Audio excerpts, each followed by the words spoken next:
Hey everybody, welcome back to the Huddle, the Review.com's weekly high school football show. I'm Executive Editor Rob Todor of the Alliance Review, joined as always by Mike Brown, our sports editor. And we get into week 9 of the high school football season. Can you believe it? Only 2 weeks left to go.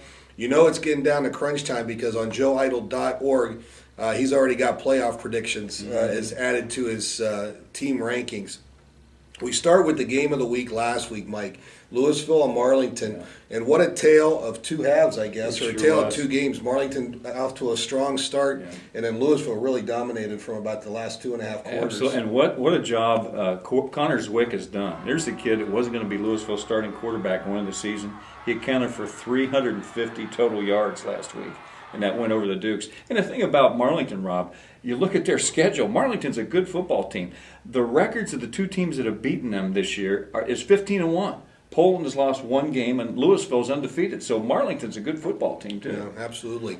The league or the race in the NBC loosened up a little bit. Yeah. Louisville clearly has the advantage now because they're the only undefeated team left. But right behind them is Alliance and Marlington. Alliance with an impressive victory, as we kind of expected. They took care of business against West Branch 55-20. But those two teams now, the Aviators host the Leopards at Mount Union Stadium on Friday night. Right, and I think the key for Alliance has had its share of trouble with Louisville the last 4 or 5 years.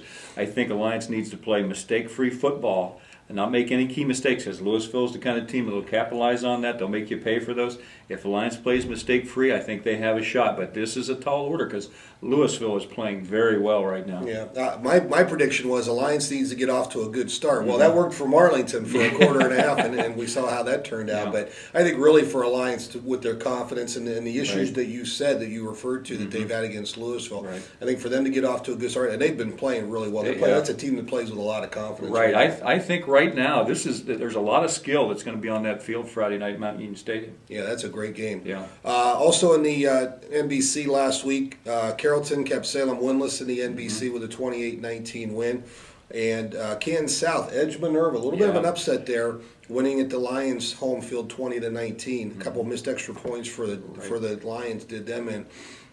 So another team playing with confidence. We talked about Alliance and Louisville playing with confidence. The Western Reserve Blue Devils keep rolling right along.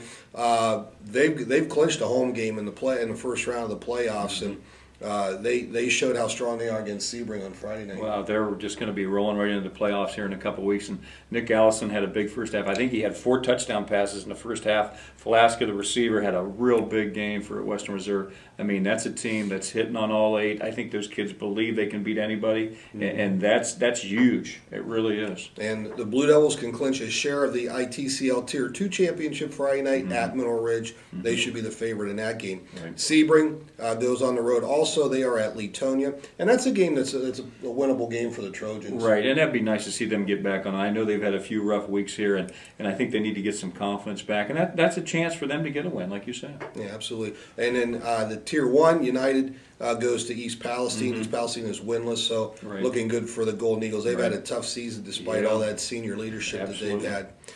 Portage Trail Conference, Southeast goes to Ravenna. They took care of business against Rootstown as expected last week, and that's a bit of a rivalry game. Sure is. Southeast and Ravenna. Ravenna got their first win last week, so and they're better than a one-win team. I saw them earlier in the year against Kent Roosevelt.